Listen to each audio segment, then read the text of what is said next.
अगर आप किसी ट्रेन का टिकट लेना भूल जाएं और उस ट्रेन में अनारक्षित डिब्बे आते हों, यानी सामान्य क्लास के डिब्बे आते हों, तो आप उस प्लेटफॉर्म टिकट से भी यात्रा कर सकते हैं। Rule number 1। बोले सर हम आपका वीडियो दिखा देंगे टीटी साहब को। बिल्कुल दिखा देना, वैलिड है हमारा वीडियो भी, क्योंकि हम पूरी तरह से आपको सारी जानकारी अप टू डेट दे रहे हैं। क्या जानकारी है कि अगर आप प्लेटफॉर्म टिकट लेकर भी ट्रेन के अंदर सफर करते हैं, अनारक्षित डिब्बे के अंदर, यानी जिसमें रिजर्वेशन नहीं है, उस डब्बे में बैठकर आप जा सकते हैं। तो बोले इसका मतलब फिर तो बहुत ही बढ़िया है, मैं टिकट पे 80, 100, 50 रुपए क्यों खर्च करूं, 10 रुपए में यात्रा कर लूंगा। रुकिए, ये अधूरा ज्ञान है, अब पूरा ज्ञान भी ले लीजिए। पूरा ज्ञान ये है कि अब आप उस अनारक्षित टिकट के साथ तुरंत ट्रेन के समीप स्थित टीटी के पास पहुंचे, जो टिकट चेकर आपके वहां प्रेजेंट हैं उनके पास पहुंचे और पहुंचकर उन्हें अपना टिकट दिखाएं कि सर मैं जल्दी में प्लेटफॉर्म टिकट लेकर चढ़ गया हूं, यह प्रमाण इस बात का है कि मैं इस प्लेटफॉर्म से चढ़ा हूं। क्योंकि ट्रेन तो हो सकता है बहुत दूरी से आ रही हो, पता चले कि टीटी यह मान ले कि ट्रेन जहां से शुरू हुई है आप वहां से चढ़ गए हैं। कुछ कलाकार सवाल कर सकते हैं 10 रुपए भी क्यों खर्च करूं, मैं तो जाकर के टीटी से कह दूंगा कि साहब मैं तो यहीं से चढ़ा हूं। ऐसी स्थिति में टीटी थोड़े से अपने विवेकाधिकार का उपयोग लेकर आपको धमकाते हैं। क्या कहते हैं? आपसे यह कहते हैं कि आप जो टिकट लेकर आए, चूंकि टिकट तो है नहीं आपके पास, हम ये कैसे मान लें कि आप इसी प्लेटफॉर्म से चढ़े थे।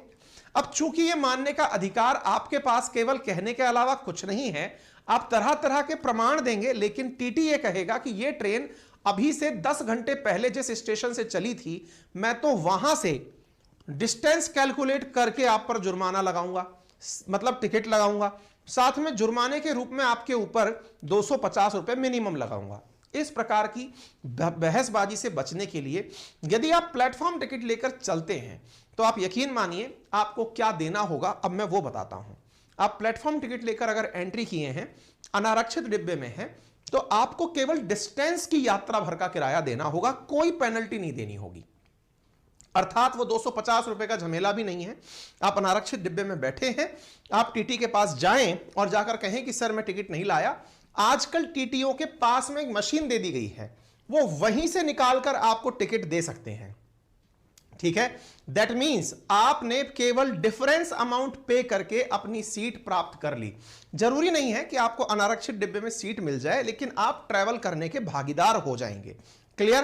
तो पनिशमेंट से बचने का सबसे आसान तरीका, प्लेटफॉर्म टिकट लें, अनारक्षित डिब्बे में बैठे, टीटी देखते ही उससे जाकर मिले और उनसे कहें कि प्लीज डिफरेंस अमाउंट क्रिएट कर दीजिए, मैं अपनी यात्रा पूरी कर लूंगा। क्लियर हो गया? सर लेकिन मान लो कोइंसिडेंशियली मैं टिकट ले जाना ही भूल गया, मैं जल्दबाजी में टिकट नहीं ले जा पाया, तो क्या करूं? चलिए ऐसी स्थिति में भी टीटी आपको ट्रेन से धक्का मारकर नहीं निकाल सकते, ये पहले जान लीजिए। अरे सर अगर ऐसा हो गया तो हम क्या करें? आज के सेशन में हम वो भी बताएंगे कि आप टीटी की शिकायत भी कहां कर सकते हैं। अरे सर कोई सुनता है क्या? मैंने अनुभव लिया है, वंस अपॉन ए टाइम मैंने इस बात का अनुभव लिया है कि एक बार मुझे असुविधा हुई थी, उस असुविधा की शिकायत मैंने उतर करके जब प्लेटफॉर्म पर की तो वहां पर सीनियर अधिकारियों ने जिस प्रकार से तुरंत कार्रवाई की वो काबिले तारीफ थी। मुझे पहली बार एहसास हुआ कि रेलवे कहने के लिए सरकारी है, लेकिन काम पूरी तत्परता से वैसे ही होता है जैसे किसी कॉरपोरेट में होता हो, जैसे किसी प्राइवेट संस्थान में तुरंत सुनवाई होती हो। रेलवे की कार्यशैली को देखकर मैं उस दिन अचरज कर गया कि मेरी शिकायत पर उन्होंने इतना तत्परता से काम किया कि वो अपने आप में मेरे लिए एक मिसाल और मेरे सामने इमेज मेकिंग बन गया। यदि आपको लगता है कि आपके साथ कुछ गलत हुआ है, किसी टीटी ने आपके साथ बदतमीजी की है, तो आप उसका कोई ना कोई फोटो या फिर वीडियो अपने साथ रख सकते हैं। यदि ऐसा भी नहीं है तो आप तुरंत वहीं से, मैं आपको नंबर बताऊंगा, आपको एप्लीकेशन बताऊंगा, आप वहीं से डायल करके उनकी शिकायत कर सकते हैं। आपकी बातों को रेलवे बहुत सीरियसली लेता है। ठीक है? बोले सर अगर मान लीजिए हम ट्रेन में एंट्री कर गए और हमारे पास टिकट भी नहीं है तो क्या होगा? तो अब आपके पास में यह अधिकार तो नहीं है कहने का कि मैं इस स्टेशन से बैठा था। आप कहिए तो टीटी के विवेक पर निर्भर करता है, वो आपकी इंसानियत, आपके व्यवहार को देखकर ये स्वीकार कर ले कि ठीक है आप इसी स्टेशन से चढ़े होंगे। तो ऐसी स्थिति में जहां से आप चढ़े हैं उसे मानकर जहां तक आप जाएंगे उसका आपके ऊपर जो टिकट बनता है वो लिया जाएगा, प्लस 250 रुपए अतिरिक्त लिए जाएंगे। लेकिन सर मैं बिना टिकट अगर चढ़ा हूं और मेरे पास यह बताने का भी प्रमाण नहीं है कि मैं कहां से चढ़ा हूं, तो ऐसी स्थिति में ट्रेन जहां से शुरू हो रही है वो अपने विवेक का उपयोग करके आपसे वहां से लेकर जिस डेस्टिनेशन तक आप जाएंगे वहां तक का टिकट प्लस 250 रुपए जुर्माना वसूल सकता है। इसीलिए मैं आपसे कह रहा हूं, एक 10 रुपए का प्लेटफॉर्म टिकट आपके बहुत बड़े खर्चे को बचा सकता है। तीसरी बात, सर मैं मान लीजिए रिजर्व डब्बे में घुस जाऊं और मेरे पास में रिजर्व के नाम पर केवल वेटिंग लिस्ट का टिकट है जो मैंने विंडो से लिया है। मैंने कहा देखिए वेटिंग भी दो प्रकार की होती हैं। कौन कौन सी वेटिंग होती हैं? एक वेटिंग होती है जो आप विंडो से लेते हैं और एक वेटिंग होती है जो आप ऑनलाइन लेते हैं। ऑनलाइन वेटिंग टिकट का कोई महत्व नहीं है क्योंकि वो अपने आप कैंसिल हो जाती है। अगर आपने विंडो वाली वेटिंग टिकट ली है तो आप अगर घुस गए हैं आरक्षित डब्बे में तो आप टीटी से फिर तुरंत जाकर मिलिए, क्योंकि टीटी आपको उस ट्रेन को टिकट को कंफर्म करने की हैसियत रखता है। कैसे? समटाइम्स बहुत से यात्री ऐसे होते हैं जो टिकट तो करा लेते हैं लेकिन वो सीट पर अवेलेबल नहीं होते, यानी आते ही नहीं हैं। ऐसी स्थिति में उस टिकट को आपको दिया जा सकता है। पांचवी बात, बोले सर इन केस अगर मान लीजिए मैंने रिजर्वेशन कराया, ट्रेन मुझसे छूट गई तो क्या करूं? आप अगले 2 प्लेटफॉर्म तक, मान लीजिए कि आप किसी एक जगह से चढ़े थे, आप वहां से चढ़े उससे अगले प्लेटफॉर्म से और उससे अगले प्लेटफॉर्म तक, आप किसी भी प्लेटफॉर्म पर अपनी ट्रेन को ज्वाइन कर सकते हैं। 2 प्लेटफॉर्म क्रॉस कर जाए अगर ट्रेन, 2 स्टेशन क्रॉस कर जाए तो फिर टीटी आपकी सीट को किसी थर्ड व्यक्ति को, सबसे पहले जो आरएसी वाला व्यक्ति है उसे वो कंफर्म करके दे सकता है। यानी कि ट्रेन से जुड़े हुए कितने सारे रोचक नियम मैंने अभी मिनट भर में आप लोगों को बता दिए हैं। उम्मीद है अब आपका यह काम बहुत आसान हो गया होगा। प्लेटफॉर्म टिकट मैंने आपको बता दिया, सीट ना हो फिर भी मैंने आपको जो विकल्प दिया वो 250 रुपए की पेनल्टी का आपको बता दिया, प्लेटफॉर्म टिकट बता दिया, सीट कब तक होती है यह मैंने आपको बता दिया, 2 स्टेशन तक आपके पास सीट होती है जिसका आप लाभ ले सकते हैं। इसका मतलब यह हो गया कुल मिलाकर यह काम। सर अब मेरे पास कुछ भी नहीं है तो मैं क्या करूं? मेरे पास पैसे भी नहीं है, 250 रुपए भी नहीं है, तो फिर आप रेलवे के कानून के दायरे में आ जाते हैं। तो वो क्या है? तो रेलवे की जो प्रोटेक्शन फोर्स है दैट इज आरपीएफ, रेलवे सुरक्षा बल, वो आपको रेलवे अधिकारियों को सुपुर्द कर देगा। और रेलवे की चूंकि रेलवे सार्वजनिक संपत्ति है उसको लेकर कुछ कानून बने हुए हैं, उन धाराओं के तहत आर पर कार्रवाई की जाएगी। अर्थात आपको गिरफ्तार करके धारा 137 के तहत मजिस्ट्रेट के सामने पेश किया जाएगा और मजिस्ट्रेट आपके ऊपर या तो 1000 रुपए का जुर्माना लगाएगा और अगर आपके पास धन नहीं है तो वो आपको 6 महीने के लिए जेल भी भेज सकता है। यानी कि जेल भेजने का भी प्रावधान इसके अंदर होता है। यानी पैसा तो आपको देना ही पड़ेगा अगर आप बिना टिकट के एंट्री कर गए हैं। याद रखिएगा, नशे में ट्रेन में यात्रा करना, विशेष रूप से ट्रेन में शराब पीना एक गंभीर मामला है जिसमें टीटी आपको पुलिस फोर्स की मदद से ट्रेन से उतार सकता है, 500 रुपए का पेनल्टी लगा सकता है, 6 महीने की कैद करने के लिए भी पुलिस फोर्स को बोल सकता है। ऐसी स्थिति में कृपया करके शराब पीकर यात्रा ना करें, ठीक है।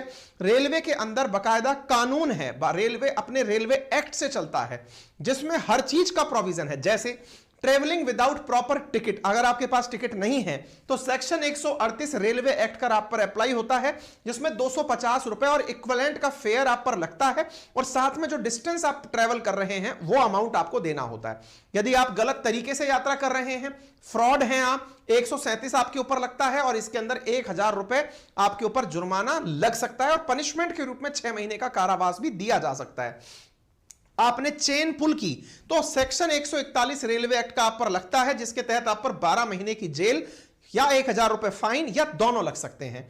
ऐसे ही आप किसी ऐसी कोच में एंट्री कर रहे हैं जो कि दिव्यांग जनों के लिए आरक्षित है तो उस स्थिति में सेक्शन 155 क्लॉज 1 रेलवे एक्ट आप पर लगता है जिसमें 3 महीने का जेल और 500 रुपए का फाइन या दोनों दिए जा सकते हैं। ट्रेन की छत पर बैठकर अगर आप सफर कर रहे हैं तो सेक्शन 156 रेलवे एक्ट आप पर लगता है जिसके चलते 3 महीने की जेल या 500 रुपए का जुर्माना या दोनों दिए जा सकते हैं। आप अगर पटरी क्रॉस कर रहे हैं बीच में से तो पुलिस आपको रोक सकती है, रेलवे प्रोटेक्शन फोर्स, और सेक्शन 147 रेलवे एक्ट के तहत आपको 6 महीने की जेल या 1000 रुपए जुर्माना या दोनों दिया जा सकता है। आप बदतमीजी कर रहे हैं, बहुत ज्यादा बदमाशियां कर रहे हैं, तो आज सेक्शन 145 रेलवे एक्ट लगता है, जिसमें पहली बार में 100 रुपए का फाइन, दूसरी बार में 250 और 1 महीने का जुर्म दिया। आप सोचिए किस प्रकार से आपके ऊपर यहां पर एक रेल यात्री होने के नाम पर जिम्मेदारियां हैं, और उन जिम्मेदारियों का निर्वहन ना करने पर सारी धाराएं ऑलरेडी रिटर्न है। इसका कुल मिलाकर मतलब यह निकला कि रेल में जैसे ही आप एंट्री करते हैं, रेल प्रीमाइसेस में आप जैसे ही एंट्री करते हैं, आप रेलवे के कानूनों को मानने के लिए बाध्य हो जाते हैं, और रेलवे के कानून मानना, अगर आपने अवमानना की तो आपके ऊपर जुर्माने का प्रावधान रेलवे एक्ट देता है। उम्मीद है आप लोगों को यह बात अच्छे से समझ में आ रही हो। अब सवाल बनता है कि सर कोई इमरजेंसी की स्थिति आ गई और मैं ट्रेन में उस समय बैठकर यात्रा कर सकता हूं क्या? देखिए, अगर आपके पास ट्रेन का टिकट नहीं है, सबसे आसान तरीका जो आज तक आप करते हुए आए हैं, टीटी से मिलना। अब वो टीटी से मिलना, बोले हम तो पहले भी मिलते थे, उसको 100 रुपए पकड़ाते थे, फिर वो हमको कहता था ठीक है बैठ जाओ। नहीं, अब सरकार ने इससे बचने के लिए एक तरीका किया है। आप अधिकृत रूप से टीटी से मिल सकते हैं। जैसे बिना टिकट के अगर आप यात्रा कर रहे हैं तो उन्हें से मिलकर उनके पास में अब एक मशीन हाथ में दे दी गई है, जिससे वो ट्रेन में भी टिकट जारी कर सकता है। पहले टिकट विंडो पर मिलता था, लेकिन आप जैसे जो लोग हैं जो इमरजेंसी का शिकार हैं, उनके लिए अब टीटी को भी पावर दे दी गई है कि वो टिकट आपको अलॉट कर सके। हां, वो बात दूसरी है कि वो 250 रुपए का जुर्माना जरूर वसूलेगा, लेकिन आपको टिकट उपलब्ध करा देगा। ऐसी स्थिति में आप टीटी से खुद जाकर मिलने, यह आजकल सबसे बड़ी मशीन है, हैंडल मशीन बोलते हैं इसको, HHM, जो सबके हाथ में इलेक्ट्रॉनिक रूप से दे दी गई है। ठीक है ना? अच्छा, अगर सर वेटिंग लिस्ट क्लियर नहीं हुई तो भी आप टीटी के पास जाकर बोल सकते हैं, वो आपको बात करें। सर अगर मान लो टीटी जबरदस्ती मुझसे घूस मांग रहा है तो क्या करें? तो मैं ये आपको बोल रहा हूं, आप रेलवे डिपार्टमेंट को लेटर लिख सकते हैं। रेलवे पुलिस से 155-210 नंबर पर कॉल या मैसेज करके आप शिकायत कर सकते हैं। ये नंबर आप लिख लीजिए। तीसरा, इंडियन रेलवे के पोर्टल पर भी शिकायत कर सकते हैं। गूगल प्ले स्टोर से इंडियन रेलवे का ऐप डाउनलोड कर उस पर भी शिकायत दर्ज कर सकते हैं। तो ऐसी स्थिति में टीटी की बदसलूकी पर शिकायत का प्रावधान है। सर टीटी अगर मतलब कैसी मशीन होती है, तो इनके हाथ में ऐसी मशीन आजकल दी जा रही है। सर अगर मान लो टीटी जो है मुझे कूट पीट दे तो क्या करें? तो ऐसी स्थिति में आप टिकट की उसकी वीडियो बनाकर शिकायत कर सकते हैं। सर मैं किसी और डेट का टिकट करा लिया, दूसरे दिन जा सकता हूं क्या? नहीं जा सकते, आपको विदाउट टिकट ट्रीट किया जाएगा। फिर यदि सर ऐसा है कि अगर वेटिंग क्लियर नहीं हुई है तो आप वेटिंग टिकट क्लियर नहीं हुई है, आपके पास प्रिंटेड फॉर्म में विंडो टिकट है, तो आप टीटी से बात कर सकते हैं, और वो बात करने पर संभव है कि आपको ट्रेन में जाने की स्थिति में पैसा रिटर्न करे। सर ट्रेन की टिकट कैंसिल ना हो और ट्रेन ही कैंसिल हो जाए तो पैसा रिफंड हो जाता है, लेकिन विंडो टिकट ली है तो आपको टिकट डिपॉजिट रिसिप्ट यानी TDR प्राप्त करनी होती है। बच्चों के लिए टिकट का क्या प्रावधान है? क्या बच्चों के लिए बर्थ अलॉट हो सकती है? बिल्कुल हो सकती है। यदि बच्चा 1 से लेकर 4 वर्ष का है तो चाइल्ड बर्थ और नो बर्थ दोनों ऑप्शन आते हैं। अगर आप सीट नहीं लेंगे तो बच्चा फ्री में यात्रा करेगा, लेकिन आपने सीट ली है तो पूरा चार्ज देना होगा। अगर 5 से 11 साल का बच्चा है, आपने बर्थ ली है, तो बर्थ स्थिति में आपको पूरा चार्ज देना होगा, और अगर आपने बर्थ उसके लिए अलॉट नहीं भी करवाई है तो भी आधा टिकट देना होगा। 12 साल से ऊपर के बच्चों के लिए पूरा टिकट देने योग्य होता है। सर मैं अगर कॉम्पिटिटिव एग्जाम देने जा रहा हूं तो उसके लिए कोई प्रावधान है क्या? बिल्कुल है। उसकी स्थिति में क्या करना होता है? सरकार ने बहुत सारे प्रावधान इसमें दिए हुए हैं, और वो प्रावधान क्या है? अगर आप लोग मतलब घर और पढ़ाई के लिए छात्र अगर जनरल क्लास से स्लीपर क्लास से यात्रा करते हैं तो जो मासिक पास बनता है उस पर 50% की छूट है। SC ST के स्टूडेंट्स के लिए 75% की छूट है। सरकारी छात्र जो स्कूलों में पढ़ रहे हैं, ग्रामीण क्षेत्रों के बच्चों के लिए स्टडी टूर पर अगर जा रहे हैं तो साल में एक बार 75% की छूट दी जाएगी। मेडिकल और इंजीनियरिंग के प्रवेश परीक्षा के लिए अगर परीक्षा देने जा रहे हैं तो 75% की छूट दी जाएगी। UPSC और केंद्र की परीक्षाओं के लिए अगर आप पेपर देने जा रहे हैं, मेंस का एग्जाम देने जा रहे हैं, 50% की छूट दी जाएगी। 35 वर्ष तक की आयु में आप रिसर्च कर रहे हैं तो 50% की यात्रा पर छूट दी जाएगी। सरकारी नौकरी के लिए इंटरव्यू देने जा रहे हैं तो 50% की छूट दी जाएगी। नेशनल इंटीग्रेशन कैंप में हिस्सा लेने जा रहे हैं तो 40 से 50% तक की छूट दी जाएगी। यह आपको याद रखना होगा। याद रखें, यह छूट MST पर भी लागू है, यानी कि मंथली जो सीजनल टिकट बनाते हैं उस पर भी लागू होती है। इसके अलावा ट्रेन की बदसलूकी के बारे में बता दिया। सर ट्रेन में गंदे टिकट और बेड शीट आ जाए तो क्या करें? 139 नंबर है जिस पर आप खराब सर्विस की शिकायत कर सकते हैं। मौजूदा अटेंडेंट के पास एक डायरी होती है, उसमें भी आप लिख सकते हैं। रेल मदद ऐप पर शिकायत दर्ज करवा सकते हैं। इसके अलावा आप ई रेल हेल्प पर अपनी शिकायत दर्ज करके 56 161 पर भी भेज सकते हैं यदि आपके पास स्मार्टफोन नहीं है तो ये सारे फीचर आपके पास सुविधाएं ना मिलने पर है। ठीक है, अब एक इंपॉर्टेंट बात जो सबको बहुत ज्यादा जानना जरूरी है, और वो क्या है? समटाइम्स आप रेल की यात्रा कर रहे हैं, ट्रेन में चढ़े हुए आपको 10 बजे से पहले आप ट्रेन में चढ़ गए थे, आप ट्रेन में सो चुके हैं और अचानक आपको पता चलता है कि टीटी आपको लाइट जलाकर जगाकर ट्रेन का टिकट चेक करता है। वो नहीं कर सकता। रात 10 बजे से सुबह 6 बजे के बीच में ट्रेन टीटी आपका टिकट चेक नहीं कर सकता। सर लेकिन कई बार तो टीटी आता है रात को टिकट चेक करने। वो तब आता है जब आपने ट्रेन में एंट्री 10 बजे बाद के स्टेशन से की हो। मान लीजिए रात 12 बजे ही आपका स्टेशन आया है तो आपने फिर एंट्री की है, तो फिर रात को आकर वो टिकट चेक करता है। दूसरी बात, अगर आप यात्रा कर रहे हैं और आपको ट्रेन की मिडिल बर्थ अलॉट हुई है, क्या आप दिन के समय मिडिल बर्थ को खोलकर उस पर सो सकते हैं? जवाब है जी नहीं। रात को 10 बजे से लेकर सुबह 6 बजे तक ही मिडिल बर्थ वाला यात्री अपना बर्थ खोल सकता है, अदरवाइज आप उसे बंद करा सकते हैं। सर अगर बंद ना करे तो आपकी ट्रेन में ही आरपीएफ चल रही होती है, आप उससे शिकायत करके उस बर्थ को क्लोज करा सकते हैं। नाइट के समय सभी लाइट बंद करना होगा। रात के समय अगर कोई यात्री तेज आवाज में गाने बजा रहा है तो आप उसकी शिकायत कर सकते हैं। शांति के साथ यात्रा करना आपका अधिकार है। ट्रेन की ये सारी चीजें अगर आपको पहली बार पता चली हो तो जरूर मुझे बताइएगा, कमेंट बॉक्स के अंदर बताइएगा कि आपका इस तरह जानकारी प्राप्त करके अनुभव कैसा रहा। चैनल को पहली बार सुन रहे हैं तो सब्सक्राइब करें, सभी साथियों से इस अवेयरनेस को ज्यादा से ज्यादा साझा करें। राइट हैंड कॉर्नर पर नीचे सब्सक्राइब का बटन दिया हुआ है, अगर आप उसे दबा देंगे तो कोई चार्ज नहीं लगेगा। रेलवे की ट्रेन चेन खींचने पर तो चार्ज लगता है, लेकिन बटन दबाने पर कोई चार्ज नहीं लगता। खासियत यह है ऐसे वीडियो आपको आने वाले टाइम पर तुरंत मिलते रहेंगे।